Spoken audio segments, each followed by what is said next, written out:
There! That ought to do it. Oh, good evening, scare seekers. Stop that!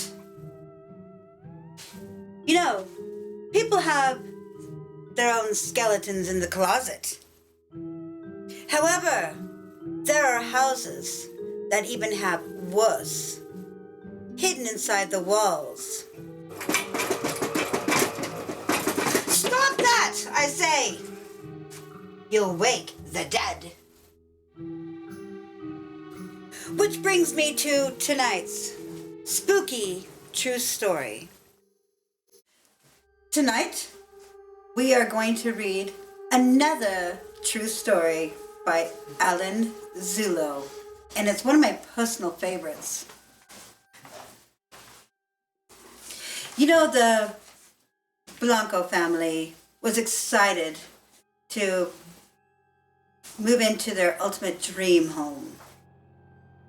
But then, however, their dream home became a nightmare. This is the story of the thing in the attic. On with the glasses.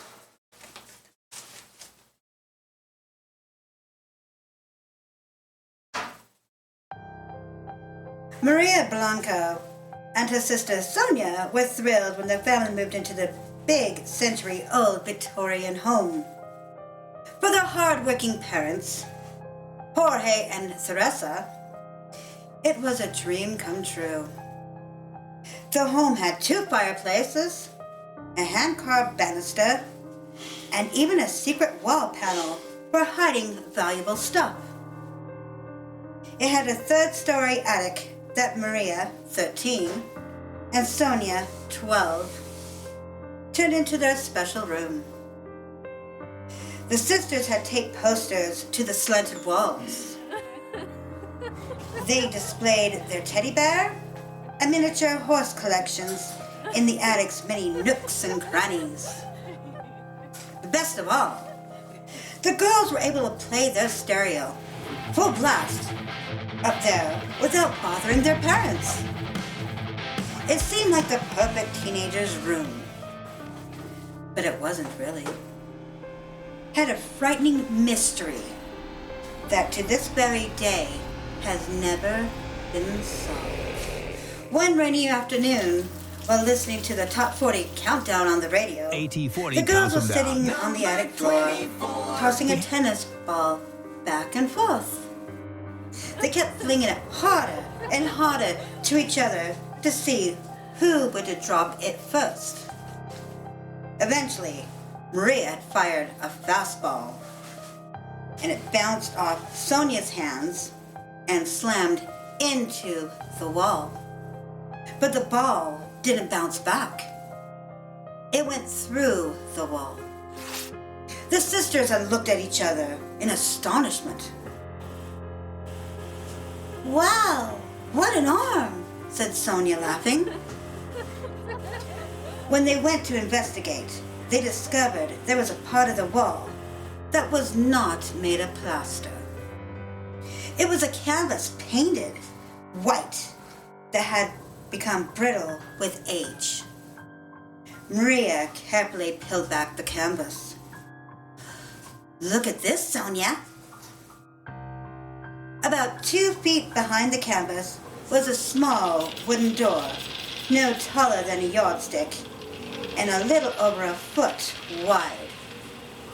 Had an iron latch and a handle secured by an old, rusty padlock. "I wonder what's in there," said Maria. "And I wonder why this fake wall is in front of it." "Let's tell Mom and Dad," said Sonia. "When Dad comes home from work, we'll get him to saw off the lock." "I don't know if telling them is a good idea. This could be an entrance to some kind of secret room or passageway. We already know about their hiding place in the hallway. This could be one of our secret hiding places. Let's not tell anyone about it just yet. Okay, Sonia said wearily. It's kind of spooky looking though. Yeah, but it's kind of exciting too. They tromped down to the basement and brought back their father's toolbox and hacksaw. For 15 tiring minutes, the girls looked towards the sawing the padlock until it broke. All right, it's off, shouted Maria triumphantly. Grabbing the hold of the latch, she asked, "Are you ready to see what's inside?" "What if it's a dead body?" asked Sonia. "Or like the dead mother in the rocking chair in the movie Psycho?" "What if it's a hidden treasure?" Maria lifted the latch and yanked on the handle, but nothing happened. "Help me, Sonia. I can't move it." Despite the efforts of the two girls, the door wouldn't budge. "Well, no wonder," said Maria. "It's nailed shut. You could barely see the heads of the nails." The girls spent the next 2 hours chipping away at the wood and then prying out a dozen big nails. Sweaty and tired, the sisters were finally ready to open the door. "I don't know what's in there, but someone had thought it was pretty important," said Maria. "Are you sure we should be opening this without calling Mom or Dad?" asked Sonia. "I mean, what if it's something really awful in there? What if it's a monster?" "Come on, Sonia. Don't be a chicken." With her heart pounding with excitement and a touch of fear, Maria lifted the latch and pulled on the handle. Well, here it goes. Reluctantly, the door creaked open. As Sonia got ready to cover her eyes in case there was something terrible inside, Maria took a quick peek. Then she crawled inside. "What do you see? What do you see?" asked Sonia anxiously. "Well, it can't be something really neat. And then again, maybe nothing," came the reply. "Come on in." The secret door led to a musty, tiny room with the ceiling too low for the girls to stand up. But it did have a small window that was apparently no one had noticed from the ground before. The room was empty except for one thing: an old wooden trunk with a curved lid. It was wrapped in a chain with a rusty padlock. "This could be a treasure," said Maria. "Or body parts," added Sonia. "Oh, stop it with the dead bodies. Will you? Go get me the saw and let's cut this chain." The girls made short work of the chain. Now it was time to open the trunk. Standing as far away as she could, while still holding onto the lid, Maria slowly, carefully opened it. Then she inched closer and peered inside. "Well, will you look at this?" Maria said. She pulled out a gold container with about the size and shape of a water pitcher. It had no spout or handle. "What is it?"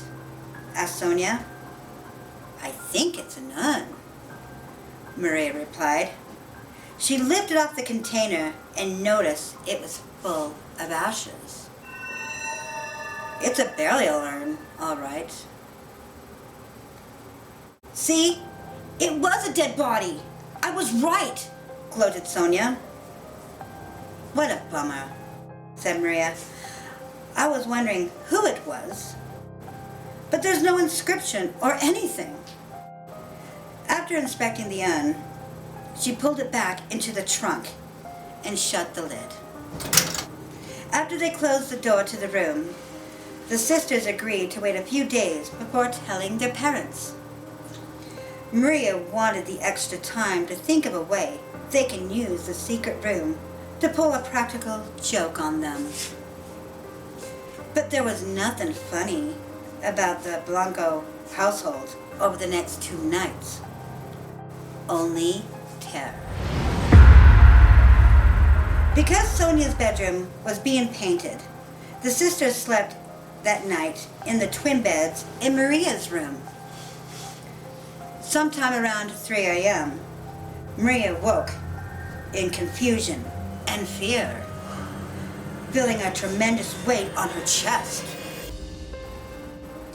She could hardly breathe. It felt as though some invisible being was on top of her. Maria tried to pound on him, but her hands seemed so right through the attic. She tried to scream, but she felt an ice-cold hand cover her mouth. Panic surged through her body. He's trying to kill me. With every ounce of strength left in her body, Maria thrashed onto her bed until she tumbled into the floor. The commotion had woke up Sonia. But before she could say or do anything, the evil force gripped her by the throat and began to squeeze until she thought she might choke to death. Just then, Maria crawled to the wall and flicked on the light. The attack was over, and there was no one there. The bedroom door was still closed, and so were the windows. The 2 girls threw themselves into each other's arms and sobbed hysterically until Jorge and Teresa ran into the room. Each parent grabbed a child and comforted her until she had calmed down. Between the sobs and the gasps for the first breath, the girls related their horrible ordeal. At first, it was too hard for the parents to comprehend. Is there any way this could have been some terrible nightmare? Asked Jorge. How could we have both had the same dream? Said still shaking Maria. And how do you explain this? She rolled up her sleeve on her nightshirt, revealing the huge welt on her forearm. And this, she added, pointing to the several ugly bruises on her legs. Jorge! Exclaimed Teresa. Look at Sonia's neck! The skin above her collarbone was red and had imprinted a pair of giant hands. The Blancos called the police, who spent the house to the girls' stories. They examined the room, dusted for fingerprints, and looked at the outside of the house. But there was no evidence of forced entry. After the police had left, Maria and Sonia had told their parents about the secret room. Their father immediately bounded up the stairs, crawled into the tiny room, opened the trunk, and examined the urn. Somehow, he felt knowing the ashes were still inside. The next night, Jorge sat in the chair in the girls' room, promising to protect them if there was any trouble. After tossing and turning in bed for several hours, the exhausted sisters finally fell asleep. Shortly before 3 a.m., Jorge nodded off too. That's when the invisible force entered the room again. Maria was roused out of her sleep by an icy hand that clamped onto her foot and jerked her off the bed. She let out a cry of absolute terror. Maria rolled onto the floor. desperately trying to fend off someone or something that no one could see. Meanwhile, the invisible force had grabbed Sonia by the arm and slammed her against the wall. By now, Jorge had bolted out of his chair and flipped on the light.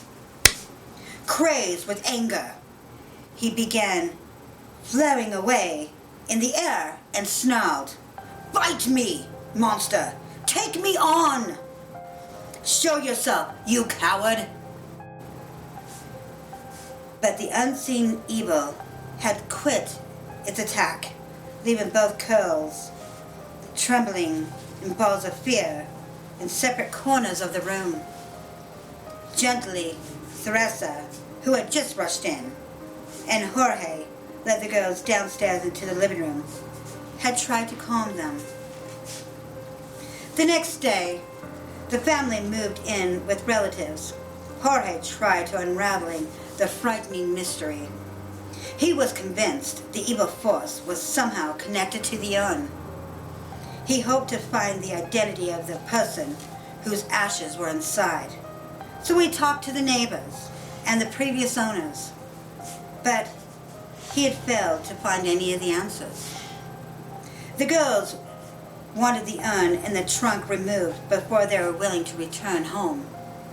But Jorge wasn't convinced that was the right thing to do. Maybe whoever is in the urn felt violated when you girls discovered the room, he told them. Maybe this ghost just wants to be left alone. If we were to move the urn, where would we take it? And when the other terrible things would happen to us if we do. Let me try something else first. Jorge went to the hardware store for some supplies. When he returned, he walked up to the third floor attic and into the tiny room. He made sure the urn was closed. He shut the trunk, carefully wrapped the new chain around it, and secured it with a new padlock. After he clawed out and closed the door, Jorge clamped on the new lock and nailed the boards across it. To seal it for good, he bricked up the fake canvas wall. "I know it's crazy," he told his family, "but I have no other solutions." While Maria, Sonia, and the mother remained with relatives, Jorge and his three brothers, all former football players in the high school, slept in the house for the next week without incident. The evil force never returned. Jorge's most difficult task was trying to convince his family to return to the house he so loved. "Nothing is going to harm you or this house while I'm around," he promised.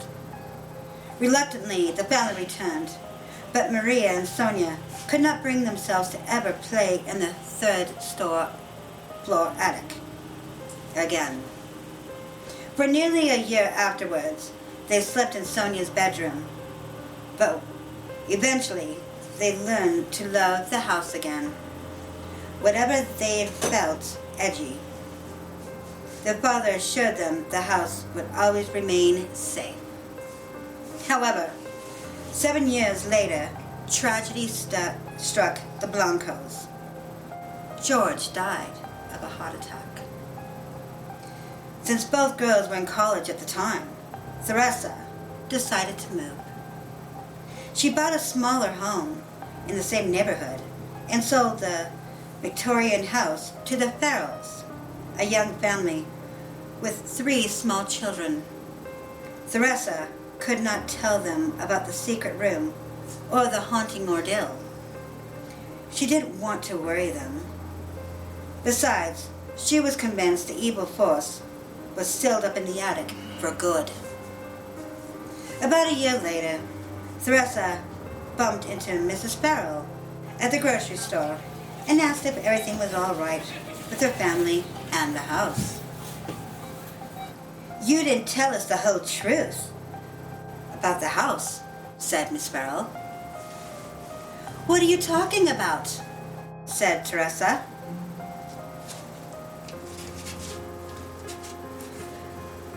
Come on, Mrs. Blanco. Surely you've seen the ghost.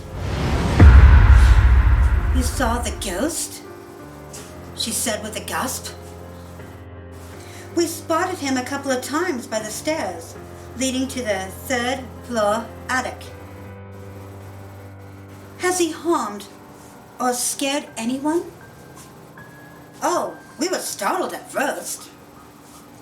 But he seems nice. All he does is smile, and then he fades away. What does he look like? About 6 feet tall, broad shoulders, dark wavy hair combed back, a thick mustache. Yes, Mrs. Farrell, I know that ghost well, said Teresa, with tears welling up in her eyes. He always said he'd make sure no harm came to that house. You see, you just described my dead husband. Well, I guess that sinister spirit prefers to be boxed in. At least Mr. Blanco knew how to shut him up. Well, this is your ghost woman, Lady Blanche. Join us next time for another Spooky True Stories.